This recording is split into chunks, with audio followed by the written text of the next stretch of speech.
con Gustavo Alegret.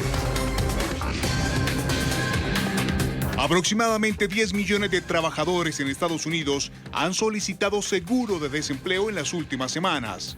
¿Soportará la economía el impacto del COVID-19? Rusia califica de burla plan de transición para Venezuela, impulsado por la administración Trump.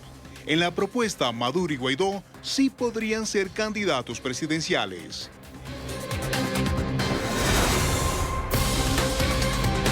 Y en Filipinas, el presidente Duterte amenaza de muerte a quienes violen la cuarentena nacional.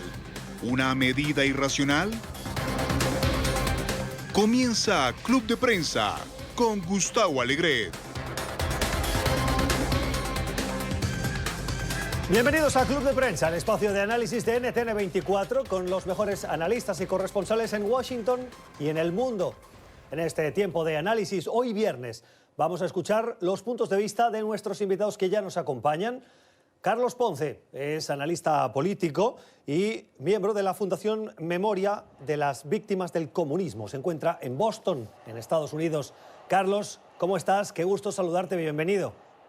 Hola Gustavo, qué gusto estar aquí con ustedes de nuevo y poder participar en este programa, y los temas de hoy son interesantísimos, muy actuales y que tienen un impacto muy grande en lo que es la vida de cada uno de nosotros, ¿no? Un placer estar aquí. Los analizaremos ahora. Gracias, Carlos, el gusto es nuestro. También saludo a Pepe López Zamorano. Pepe está en Washington, es periodista y es director de noticias de la Red Hispana. Pepe, buenos días, gracias por acompañarnos, bienvenido. ¿Qué tal, Gustavo? Buenos días. Ya extrañaba estar en Club de Prensa, ahora a larga distancia. Un gusto estar aquí con ustedes. Bueno, Pepe desde Washington, Carlos desde Boston, el día en el que hace una hora hemos conocido los datos de desempleo en Estados Unidos. Ayer conocíamos el número de personas que solicitaban ayuda por desempleo, una cifra récord que superaba los 6 millones esta mañana. Carlos y Pepe veía el gráfico de cómo había oscilado en las últimas décadas esas solicitudes y cómo la anterior semana se disparó a 3 millones y esta a 6 y dejaba en un ínfimo número al final de la tabla las solicitudes de esas décadas anteriores. Pero el dato de hoy muestra que la tendencia es preocupante. El impacto de la pandemia en Estados Unidos y la paralización de su economía se nota en el desempleo. Ha habido un incremento del 3,5% del que se ponía la medalla el presidente Donald Trump, con una economía buena, creciendo y un desempleo muy bajo, a un 4,4%. Es la cifra que hemos conocido esta mañana, hace escasamente una hora, y que demuestra que viene avalada por la destrucción de puestos de trabajo. Más de 700.000 puestos de trabajo se destruyeron en el pasado mes, el mes de marzo, y eso que no fue un mes completo de paralización. Solo una parte del mes, la última, fue la que notó el embate de esta pandemia en esta economía. Decíamos 4,4% de cifra de desempleo. Pepe, los latinos un 6%. Y las pérdidas por sectores, mayoritariamente es el sector servicios, como uno puede imaginar, en bares y restaurantes, también en el sector salud, la asistencia social, los negocios, la venta al por mayor, al por menor y la construcción. Pepe. Sí, Gustavo, definitivamente tan serias y tan graves como son estas estadísticas oficiales de desempleo y de solicitudes de ayuda por desempleo, enmascaran una realidad muy desigual que está impactando desproporcionalmente a nuestra comunidad latina. No solo se reflejan en esa cifra del 6% de desempleo para la comunidad latina, Gustavo, sino el hecho de que una gran porción de nuestra comunidad no va a poder ser beneficiaria de los cheques de estímulo económico. Como sabemos, es cheque de $1,200 para aquellas personas que ganan menos de $75,000 o $2,400 para quienes hacen declaraciones conjuntas. Bueno, una gran porción de nuestra comunidad trabajadora latina no va a ser beneficiaria porque muchos de ellos carecen de la autorización laboral. Incluso aquellos que han estado pagando miles de millones de dólares de impuestos anuales, si hacen su declaración con el ITIN, el famoso número de identificación fiscal, no tienen derecho a este tipo de apoyo. Tampoco tampoco van a tener apoyo, por ejemplo, Gustavo, a este cheque adicional por desempleo de $600 semanales durante un lapso de 4 meses. Los únicos afortunados, y es porque tienen autorización laboral, son los 690,000 beneficiarios de DACA y también los beneficiarios del TPS, de tal manera que nuestra comunidad está sufriendo un embate doble. Por una parte, una gran proporción no tiene cobertura médica, lo cual los hace especialmente vulnerables para no acudir a hacerse la prueba, para no acudir a emergencias, al hospital. Ya vimos 3 muertes precisamente de 3 inmigrantes aquí en Washington, D.C., porque rehusaron ir. Hay un temor de la comunidad a que pudieran ser arrestados, a pesar de que hay expresiones de las autoridades migratorias en que no lo van a hacer. Para mí me parece especialmente importante, Gustavo, en este panorama económico, ver la situación de nuestros trabajadores indocumentados en el sector agrícola. Por años no se les ha dado una solución a sus problemas, por años han sido muchas veces perseguidos y ahora, bajo esta lógica de la pandemia, son considerados oficialmente como trabajadores esenciales. Sin embargo, a pesar de ser esenciales, no existe ningún tipo de ayuda para ellos. Muchas veces están operando en los campos de cultivo sin la información adecuada. No hay campañas de extensión para ver cómo se protegen de este COVID-19 y son, me parece, Gustavo, junto a los trabajadores de la salud, estos héroes anónimos que están arriesgando su vida día a día, esforzándose para que podamos tener comida en nuestras casas, para que podamos tener frutas y vegetales frescos. Así que las cifras son altamente preocupantes, apuntan claramente en la dirección de una recesión, pero hay que estar muy pendientes porque están afectando desproporcionalmente a nuestra comunidad hispana aquí en los Estados Unidos. Carlos, ¿tu opinión? No, totalmente de acuerdo. Si tú incluyes, esa cifra es una cifra muy limitada que no incluye a los trabajadores ilegales, 12 millones de trabajadores ilegales estimados, no incluyen los trabajadores del sector sin fines de lucro, el sector non-profit, porque como tú sabes, ese sector no tiene derecho tampoco a la solicitud de seguro de desempleo, no incluye a los trabajadores temporales, no incluye a muchos trabajadores del sector construcción y del agro que tampoco tienen el acceso directo al cheque que les va a llegar, no tienen acceso a la solicitud de seguro de desempleo, no tienen acceso. Hay una gran parte de la población hispana de que no va a tener acceso a estos beneficios, van a ser más perjudicados, muchos que dependen del día a día de lo que le ingresa por el sector construcción o por trabajo en sector informal, o otros que trabajan en sector doméstico, otros que trabajan de mesonero. Todo ese gran sector no se va a ver beneficiado. Y además, si sumamos a eso que por ciertos temas de la distribución de alimentos, los beneficios en cuanto a algunos descuentos que a veces se conseguían en los mercados ya no se consiguen porque hay un tema también de oferta y demanda, la población que al final termina perjudicada son las poblaciones de mayor vulnerabilidad, los inmigrantes, los sectores de mayor necesidad son los que suman a esto. Y si además de eso los sectores de mayor vulnerabilidad son los sectores de mayor concentración en cuanto a donde las zonas donde viven, donde están a mayor riesgo exponencial para el virus, nuestros sectores obviamente latinos son los sectores que van a ser más perjudicados ahora y más adelante cuando se ven los reflejos reales de estar mes y medio o 2 meses paralizados por completo la actividad económica en ciertos sectores. Interesante estos datos y las reflexiones que hacíais y creo que los dos habéis hecho referencia a las ayudas del gobierno. El Congreso y el presidente Trump aprobaron un paquete de estímulo de la economía de 3 trillones de dólares. Una inversión que lo que pretende es paliar el embate de esta paralización de la economía y sobre todo ayudar a su rápida reactivación en el momento en el que las cosas vuelvan, que en algún momento volverán a la normalidad. Pero teniendo en cuenta, uno, que en los últimos 3 años se han bajado los impuestos en Estados Unidos y 2, que tanto la presidencia de Barack Obama como la del presidente Trump aumentaron la deuda en el país. ¿Está la economía estadounidense hoy, Pepe, en una situación más frágil? No cabe duda que la economía estadounidense está en una situación frágil. Sabemos que había habido un gran impulso por la bolsa de valores debido a que el sector privado de Estados Unidos había aceptado como música para sus oídos las políticas del presidente Donald Trump, precisamente reducción de la carga impositiva, desregulaciones, apertura a algunos tipos de flexibilidades de la burocracia. Entonces el sector privado había reaccionado muy positivamente. Todo eso se derrumbó.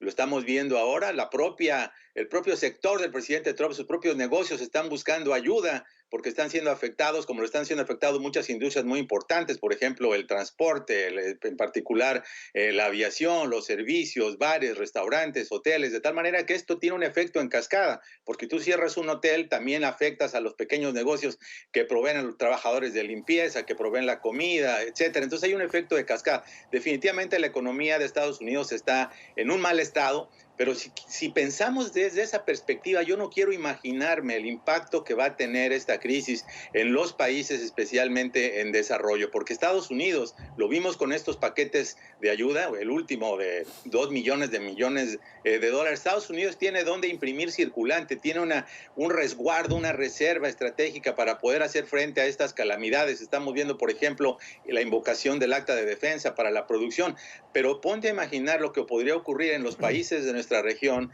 si son golpeados de la misma manera como está ocurriendo en Estados Unidos. Ojalá no, ojalá las medidas de distanciamiento o las campañas que están llevando en nuestros países no lo lleven a esa situación, pero imagínate la situación tan desventajosa en la que van a estar con la caída de la oferta a nivel mundial, la caída de la demanda de productos, la caída de los precios de petróleo que afecta a países en desarrollo como por ejemplo México, que pues dependen en alguna medida de sus exportaciones. Esto obviamente se encamina a lo que podría ser una recesión global sin duda. Claro. Carlos. No, bueno, además de eso, si tú sumas que esos países precisamente de los cuales estamos hablando son los países donde la corrupción, las deficiencias institucionales, las incapacidades de estos gobiernos para atender lo que son las crisis normales, gobiernos como el de México que son disfuncionales para atender temas de violencia, para atender temas de la economía normal, gobiernos como el de Venezuela, que obviamente tiene un impacto mayor por ser un gobierno criminal, o gobiernos que no han logrado solventar las crisis laborales, las crisis sociales. Cuando tú le añades esta pandemia y esta contracción mundial, Estados Unidos puede salir de las recesiones, como lo ha demostrado otras veces, imprimiendo más recursos, endeudándose más, poniendo la producción a tope en el momento que sean convenientes, tiene innovación, pero los países, por ejemplo, los países latinoamericanos entran en una mayor debilidad por el tema estructural, por el tema funcional y por estos gobiernos inefectivos que tienen estos países latinoamericanos. Ahora, Gustavo, si me permites, cuando mencionábamos el caso de Estados Unidos y el hecho de que se está aplicando. Adelante. Sí, el hecho de que se está aplicando aquí desigualmente la ayuda económica, creo que no lo podemos ver necesariamente hacia atrás, solamente tenemos que verlo en perspectiva. La Cámara de Representantes sabemos que había incluido y diseñado una iniciativa mucho más generosa e inclusiva que la que finalmente fue aprobado, que fue la versión del Senado, donde sí se incluía algún tipo de apoyo para los trabajadores latinos, para trabajadores indocumentados, también, por ejemplo, acceso a algún tipo de cobertura médica relacionada con el COVID-19. Ya están en el Congreso, por lo menos, empezando a platicar de lo que sería esta cuarta generación de rescate económico, donde se habla incluso de este masivo plan de infraestructura económica que, como recordamos, fue uno de los grandes lemas de campaña del presidente Donald Trump. Después se quedó ahí en el cajón de los olvidos. Ese tipo de apoyos que sean mucho más igualitarios, porque las pandemias no reconocen situaciones migratorias, estratos económicos, nacionalidades, orígenes. Y en ese sentido me parece que si se diseña un buen plan de infraestructura, tendría todos los elementos para poder reimpulsar la economía de los Estados Unidos en sectores claves, por ejemplo, los hospitales. Todo el mundo vivíamos bajo el mito de que el sistema médico de Estados Unidos era el número 1 del mundo. Bueno, pues ya nos dimos cuenta que otros países han tenido muchas mejores capacidades de respuesta. Perdón. Así que me parece que muy importante que a partir de ese momento el Congreso se ponga las pilas en términos del nuevo rescate, las características, y también que regresen a la realidad. Esto nos ha mostrado la importancia que tiene la mano de obra inmigrante y la mano de obra indocumentada y cómo es más importante que nunca en momentos de crisis. Desde 1986 no hay una reforma migratoria, todo el mundo se ha pasado la pelota, han hecho grandes planes de deportaciones, pero no han hecho grandes planes de cómo reconocer que la mano de obra no calificada, como la que está ahorita manteniéndonos con comida en la mesa, como la que está produciéndose en California, es tan importante como esa mano de obra altamente sofisticada de Silicon Valley, que hasta el momento ha tenido muchas más preferencias durante la actual administración. Es hora de empezar a diseñar ya esa gran reforma migratoria que reconozca la realidad económica de Estados Unidos y el peso tan importante que tiene nuestra comunidad inmigrante, incluida la indocumentada.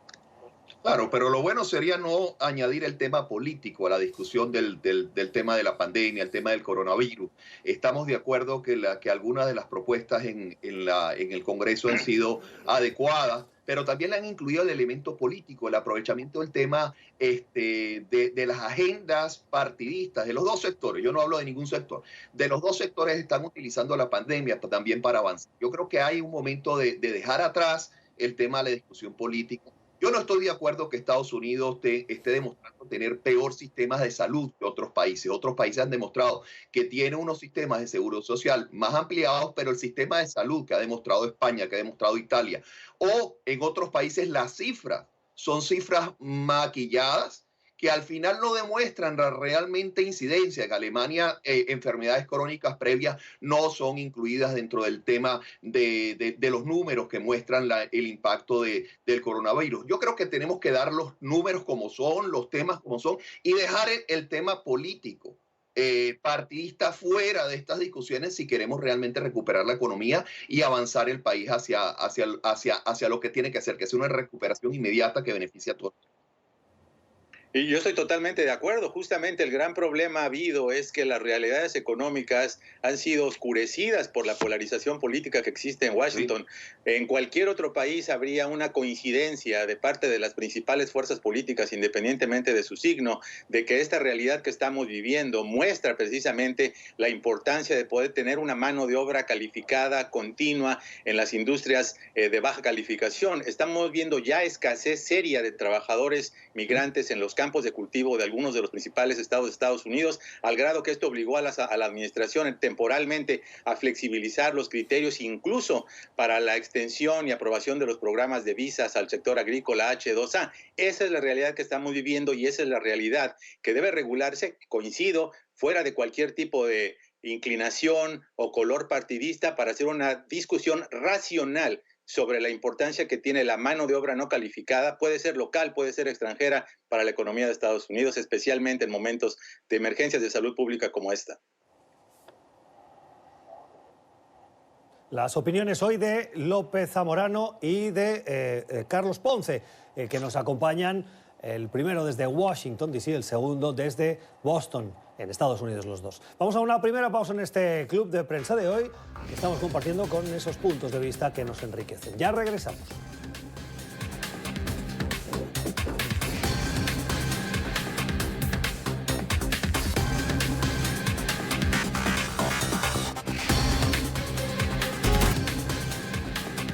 Seguimos en Club de Prensa, hoy compartiendo el punto de vista, el análisis, con Carlos Ponce, analista político y miembro de la Fundación Víctimas del Comunismo, y con José López Zamorano, que es periodista mexicano y es director de noticias de la Red Hispana. Carlos y Pepe, os propongo que conversemos también sobre el precio del petróleo. Mucha gente, cuando hablamos de los precios del petróleo y del barril del petróleo, uno, le queda muy lejos porque hay todo un proceso que parece que no se ve cómo le llega al bolsillo de los ciudadanos, y el otro, la reacción inmediata es pensar, petróleo, bueno, gasolina, la gasolina de mi carro, si sube o baja me afecta y eso es lo único que me interesa. He visto dos noticias en las últimas horas que me parecía interesante que conversáramos. La primera es que el precio del petróleo se ha disparado un 20% desde mínimos que tenía ante la expectativa de un pacto para recortar la oferta, y esto tiene como trasfondo una pugna que mantienen Rusia y Arabia Saudí. Arabia Saudí es uno de los principales productores de petróleo del mundo, y la derivada que esto tiene en la caída de precios para, por ejemplo, Venezuela, que es un país en América Latina que producía, aunque hoy también produce, pero no como lo hacía, petróleo, y que servía para garantizar una cierta subsistencia de las finanzas del régimen venezolano.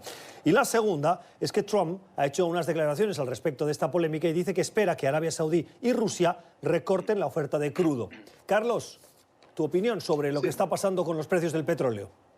Sí, bueno, ahí tenemos dos realidades completamente diferentes. Rusia basa su modelo de mantenimiento del régimen, modelo de poder. En su estructura sigue basándole en su estructura petrolera. Para Arabia Saudita, para Saudi Arabia, es más fácil aguantar estos tiempos de precios bajos. Es un momento para ellos seguir avanzando. Seguir aprovechando el mantenimiento de la estructura de guerra de Rusia y de los costos asociados a eso para esta confrontación entre estas dos países y la forma en que Arabia Saudita ha aprovechado para tomar ciertos mercados. En un momento Rusia se aprovechó del tema de Venezuela, de algunos temas para tomar sus mercados, empezar a crecer, empezar a adueñarse de ciertas porciones del mercado petrolero y más bien los saudíes han sido más estratégicos en ese proceso. Yo dudo mucho que los saudíes lleguen a un acuerdo de reducción. Por más que los Estados Unidos presione en esa reducción, los saudíes necesitan estos momentos para seguirse adueñando de mercados porque saben que esto es una situación temporal.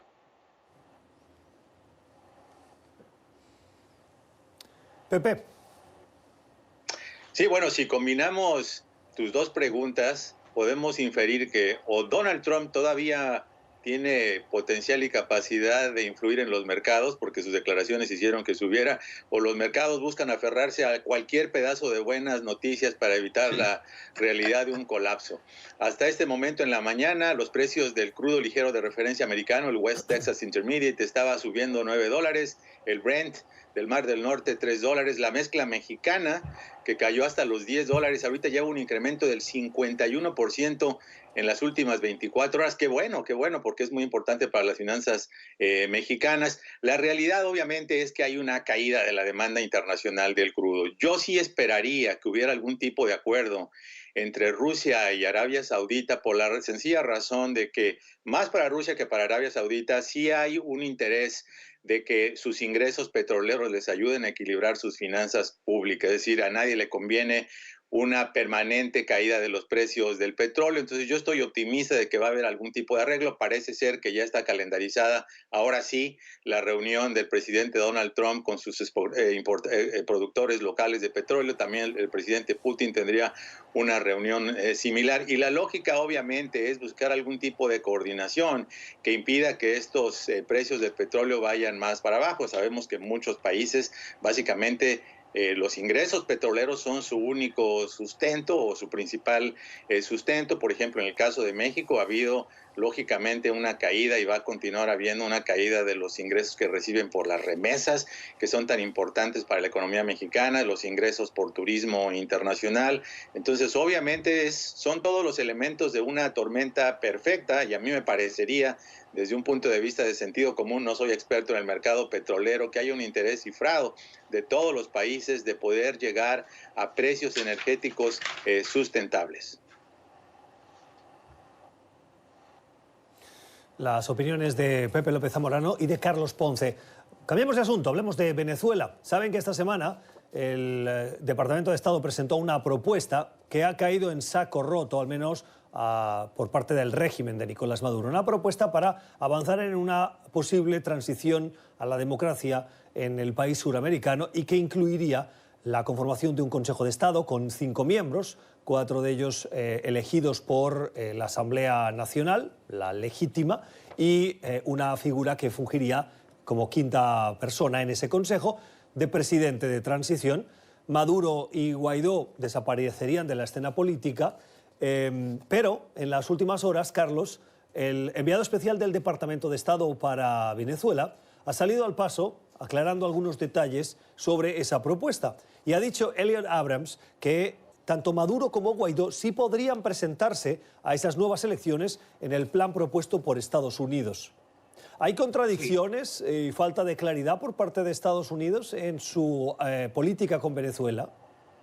Bueno, no falta de claridad. Ese plan es más bien una chapuza, ¿no? Es un plan netamente que tiene que ver con las elecciones internas aquí en Estados Unidos.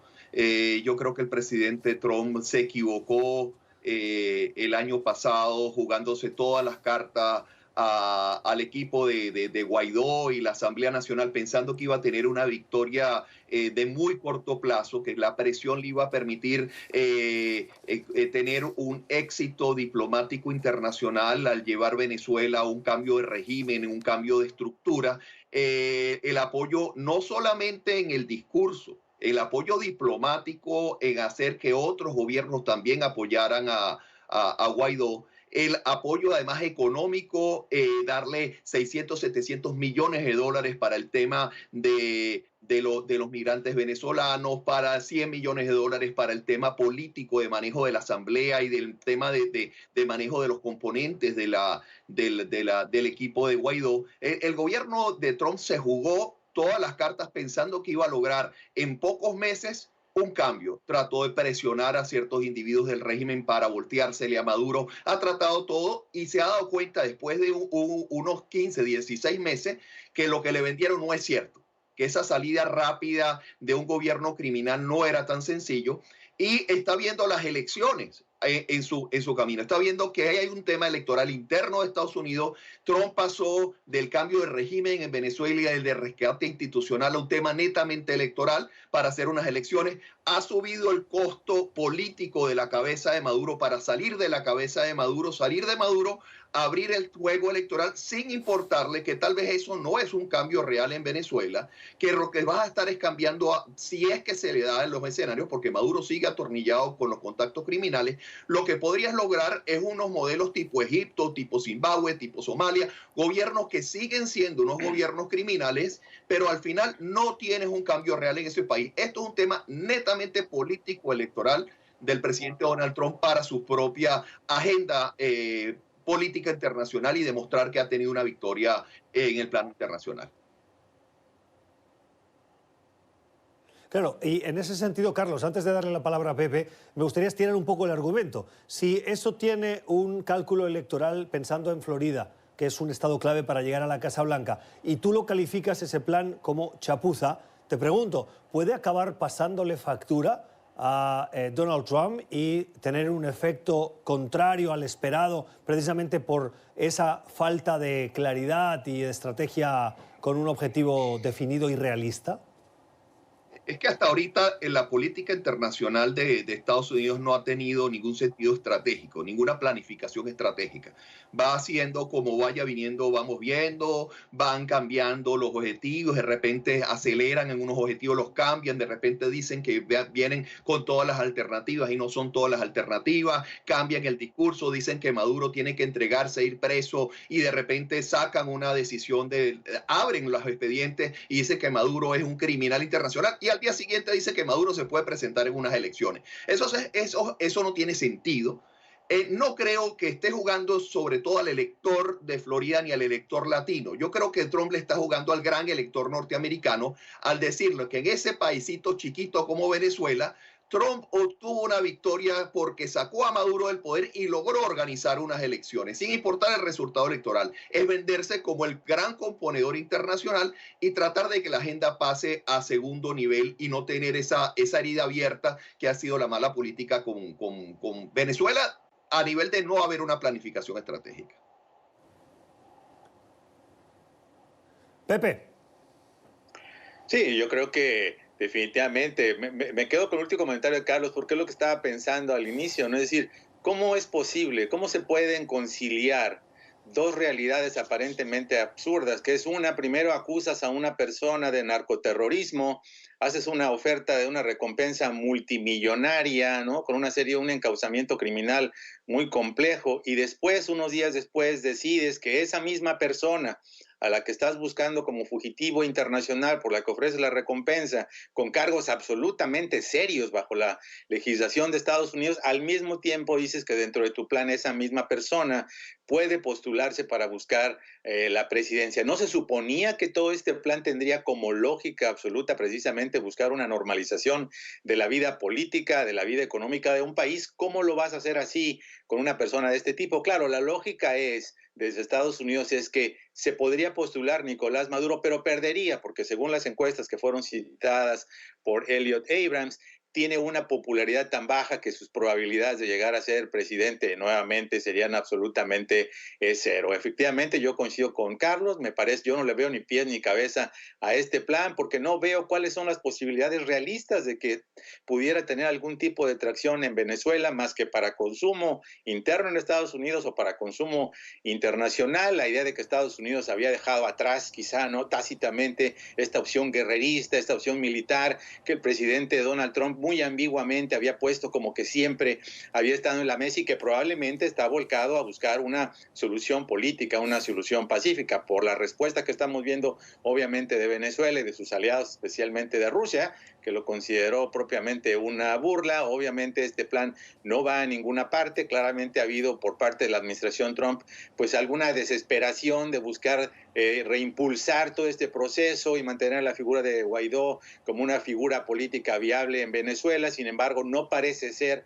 al menos desde el punto de vista foráneo, que este plan tener ninguna probabilidad de ser materializado, y por el contrario, sí, efectivamente, tiene un componente político electoral. La Florida es un estado sumamente importante, podría de hecho ser el fiel de la balanza en el proceso electoral 2020, porque vemos cómo están perfilándose los estados rojos conservadores contra los estados azules demócratas. Sabemos que varios estados que no estaban en juego ahora le están a favor de los demócratas. Entonces el estado de Florida puede ser especialmente clave, no solo por el voto, diría yo, el voto venezolano, que probablemente es muy limitado, sino por el voto cubanoamericano que tiene, ¿no?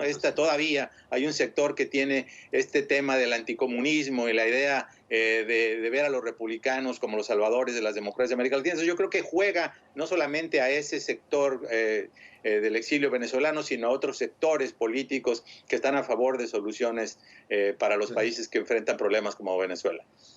Sí, pero efectivamente tú mandas un mensaje un día diciendo que es un criminal, que es un asesino. Antes de terminar, una puntualización, Carlos, me gustaría pedirle a Pepe al respecto del papel que está jugando Rusia. Horas antes, precisamente, de que se hiciese público este plan, el presidente Trump y el presidente Putin conversaron por teléfono. La Casa Blanca difundió lo que se llama un breve comunicado confirmando la llamada y apuntando los puntos o los temas que abordaron. Y Venezuela estaba en esa llamada. ¿Cómo es posible que Estados Unidos intente buscar o presentar un plan con un cierto éxito si no cuenta con el apoyo de Rusia? ¿Es imprescindible, te pregunto, Pepe, Rusia para conseguir que un plan de estas características avance dentro del régimen? Bueno, yo creo que el hecho de que no se haya tomado consulta de Rusia, que obviamente sí tiene un papel en esta trama, ¿no? Parece que estamos reviviendo la Guerra Fría, ¿no? Donde justamente los dos grandes poderes ¿no? bipolares, ¿no? Aunque ya probablemente Rusia está un poco debilitado, se jugaban el futuro del mundo, ¿no? Con proxies, ¿no? En otros países. Evidentemente, desde ese punto de vista, el hecho de que no se haya considerado a Rusia muestra probablemente que Estados Unidos realmente no tenían carne en esta telenovela, no tenía realmente una intencionalidad o la expectativa realista de poder llegar a ningún lugar, sino sobre todo mostrar que estaba haciendo algo, ¿no? Sabemos que muchas veces las campañas políticas se inoculan, ¿verdad?, contra lo que pueden ser posibles flancos de ataque a nivel político electoral. Por supuesto, tanto capital político que le había inicialmente puesto el presidente Donald Trump a esta idea de que se podía cambiar la situación y la dinámica interna, que los militares podrían desertar, y obviamente el desencanto, la frustración posterior que tuvo en el incluso sentir que había sido engañado por sus propios colaboradores. Yo creo que por lo menos el presidente quiere dar la percepción de que está haciendo algo, aunque me parecería que en su propio equipo no hay expectativas realistas de que este plan camine a ninguna parte. Carlos. Sí, yo de acuerdo. Tú no empiezas a enjuiciar a alguien, lo metes en la lista de los más buscados. Además, amenazas con mandar a una flota para detener el negocio del narcotráfico que sale de Venezuela, detener los buques que salen de Venezuela. Tú no anuncias una serie de estrategias y al mismo tiempo de repente te sientas a decir que hay que haber un plan de transición con la Asamblea Nacional de Venezuela nada más, como si eso fuera además todo lo que abarca todo el país, cuando sabemos que muchos de los que están dentro del problema En Venezuela son muchos testaferros, hay un sistema de ingobernabilidad en el país, hay una criminalidad de grupos de narcotráfico operando en el país. Eso tú no lo vas a lograr con un grupo de transición que puede estar liderado por quien quiera dentro de ese movimiento que hay del G4, de los grupos de los partidos políticos en Venezuela. Eso tú no logras un cambio realmente estructural, que es lo que necesita Venezuela. Tú necesitas una cosa mejor planificada, bien estratégica y que tenga unos tiempos realmente definidos a través del tiempo para rescatar las instituciones. No una elección que se dé antes de las elecciones en Estados Unidos para mostrar un éxito en una política pública, lo cual no va a pasar. Y lo que tal vez te deja unos boticos en Florida, rescatar Florida y demostrar tu poderío en la negociación internacional. Eso no es la mejor solución que necesita Venezuela. 11:11 de la mañana en Caracas, 11:11 en la costa este de Estados Unidos. Esto es Club de Prensa. Vamos a una nueva pausa y al volver les hablamos de la decisión del Partido Demócrata de postergar su convención nacional al mes de agosto. Ya volvemos. 11:17 de la mañana en Washington. En las últimas horas hemos conocido la decisión del Partido Demócrata de afectados por esta pandemia y con el país, gran parte del país en cuarentena y afectado por la COVID-19, de, por prudencia, retrasar su convención nacional. La convención nacional es esa reunión que, tras el proceso de primarias, sirve para que el partido encumbre, podríamos decir, corone a su candidato en horarios de máxima audiencia, acompañado de un partido que lo aplaude y muestra unidad, fuerza, músculo de cara a lo que sería el inicio de facto de la carrera electoral entre ya los dos candidatos, demócratas y republicanos.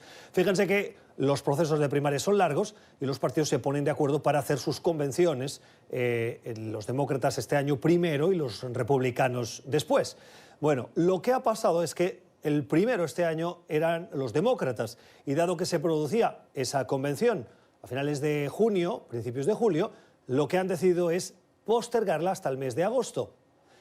En agosto también estaba prevista la convención republicana y la idea era dar un espacio en medio para tener más brillo uno y otro partido. Un cierto fair play, por decirlo de alguna manera.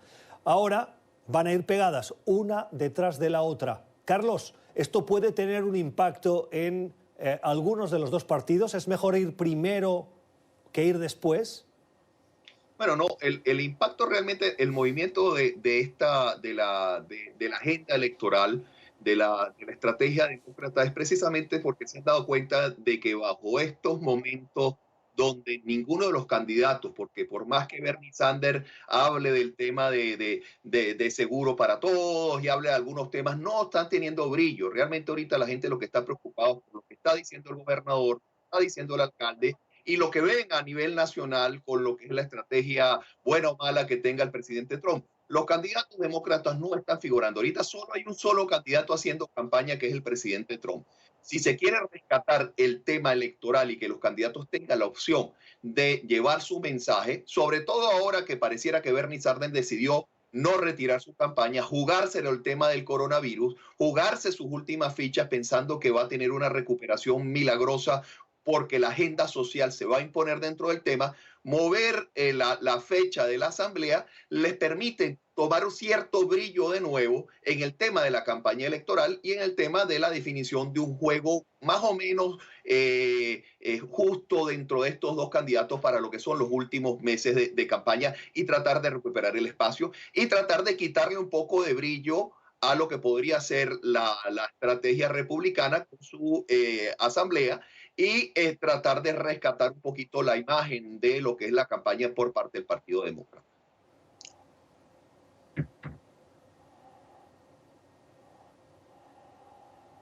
Adelante, Pepe. Sí, bueno, mira, habiendo cubierto casi todas las campañas políticas, y no todas las campañas políticas desde la era de Bill Clinton, tanto la demócrata como la republicana, en este momento te puedo afirmar que son eventos absolutamente anacrónicos y obsoletos.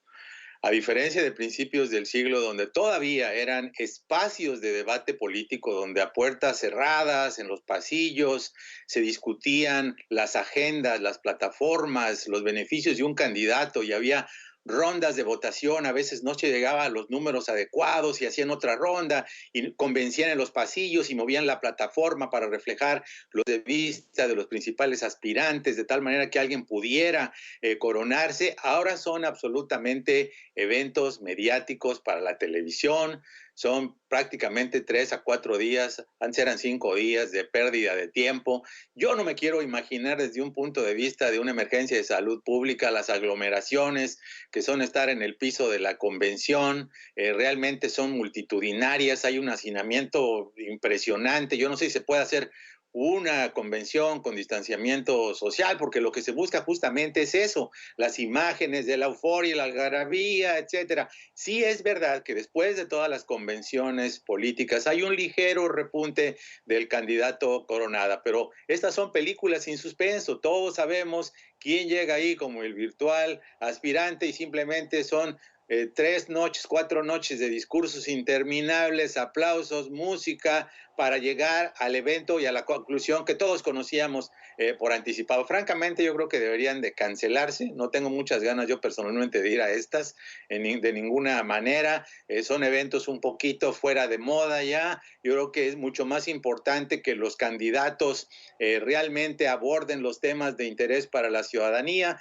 Efectivamente, las campañas ahora prácticamente están unificadas, están opacadas por el COVID-19. Muy inteligentemente, la campaña de Donald Trump lo que está haciendo es discretamente comprar comida para los trabajadores de salud, la manda a los hospitales. Yo creo que el hecho de que se filtrara esta información quiere decir que de alguna manera esperaban que tuviera un efecto de opinión pública, pero definitivamente las campañas y las convenciones, yo creo que en el caso específico de estos foros de coronación, pues deberían ya pasar de los olvidos, o si las hacen, que sea una especie de convención virtual donde los estados participen. Yo he estado en las votaciones finales, todas están... Realmente es como ir más bien al supertazón más que ir a un evento verdaderamente de debate político. Así que yo creo que la emergencia del COVID-19 va a hacer que cambien muchas cosas en nuestras vidas y probablemente la realización de convenciones políticas, por lo menos este año, debería ser una de esas cosas que se vayan al cajón de los olvidos. Tengo que ir a la pausa para luego volver en la recta final y conversar nuestro último tema del día con nuestros invitados Carlos Ponce y Pepe López Zamorano. Ya volvemos.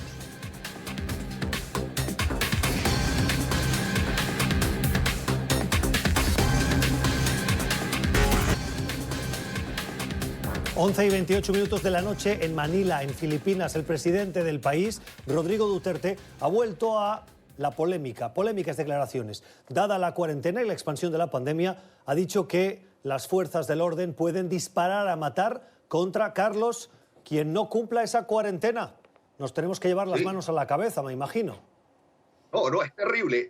Uno de los efectos que no estamos viendo del coronavirus es el efecto en el incremento de la violencia doméstica, pero el incremento en las acciones de estos dictadores autoritarios. Le ha dado carta blanca a estos dictadores, tal vez para hacer ajusticiamientos, desapariciones, todos los movimientos sociales que venían dándose contra muchos de estos autoritarios han sido suspendidos y una persona como este autoritario de Filipinas le da la posibilidad de seguir con su régimen de terror, de seguir con los ajusticiamientos que nadie tiene controlado y utilizar como excusa el tema del coronavirus. Es lo mismo en Cuba, lo mismo en China, lo mismo en Irán, muerte de opositores, es la persecución abierta contra esto y es el retiro de la democracia y los derechos humanos ahorita y en los meses que siguen por temas de financiamiento y por temas de inacción de las oposiciones que no pueden funcionar bajo estos criterios.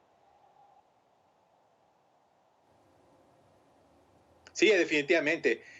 Si cualquier otro líder mundial hiciera una amenaza como esta, sería desechada como un acto mediático o un bluff. En el caso de Duterte, yo creo que hay que tomarlo muy en serio.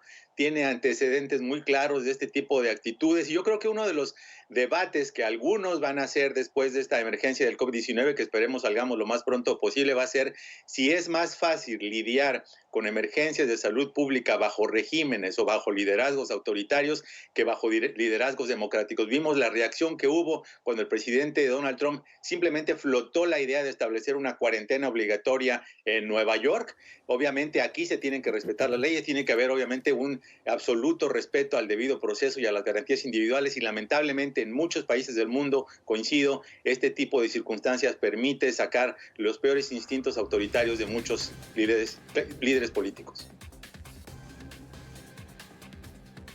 Hasta aquí nuestro club de prensa de hoy con José López Zamorano y con Carlos Ponce. Gracias por acompañarnos. Nos despedimos hasta el lunes. Les deseamos un feliz fin de semana.